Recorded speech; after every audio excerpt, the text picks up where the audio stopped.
আসসালামু আলাইকুম। সবাই কেমন আছেন? আশা করি সবাই অনেক ভালো আছেন।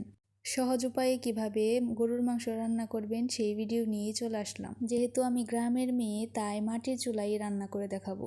চুলার উপর বড় এক কড়াই নিয়েছি, তার মধ্যে পরিমাণ মতো তেল দিয়ে নিলাম। তেলটা একটু গরম হয়ে আসলে এর মধ্যে রসুন কুচি দিয়ে দিলাম। রসুনটা একটু ভাজা ভাজা করে এর মধ্যে এলাচ, দারচিনি এবং তেজপাতাও দিয়ে নিলাম।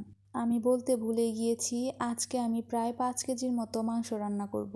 যাই হোক, এরপর এলাচ, দারচিনি, তেজপাতা একটু ভেজে এর মধ্যে কেটে রাখা পেঁয়াজ দিয়ে দিলাম।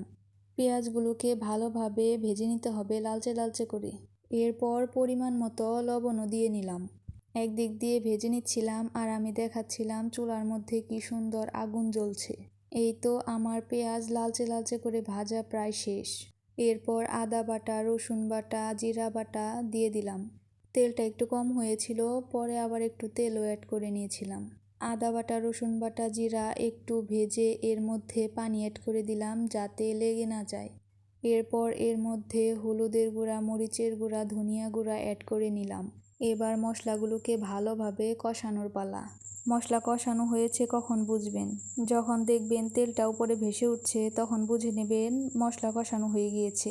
আমার মশলা কষানো ডান, এবার মাংস দেওয়ার পালা। মাংসগুলো কেটে রেখেছিলাম, এবার মশলাগুলোর মধ্যে মাংসগুলো দিয়ে দিলাম। মাংস যেহেতু বেশি তাই একটু একটু দিচ্ছিলাম আর মিক্স করে নিচ্ছিলাম। এই তো আমার মশলার সাথে মাংস মেশানো ডান। এবার একটা ঢাকনা দিয়ে ঢেকে দিব। আমার বাসায় এত বড় ঢাকনা নেই তাই একটা বল দিয়ে ঢেকে দিলাম।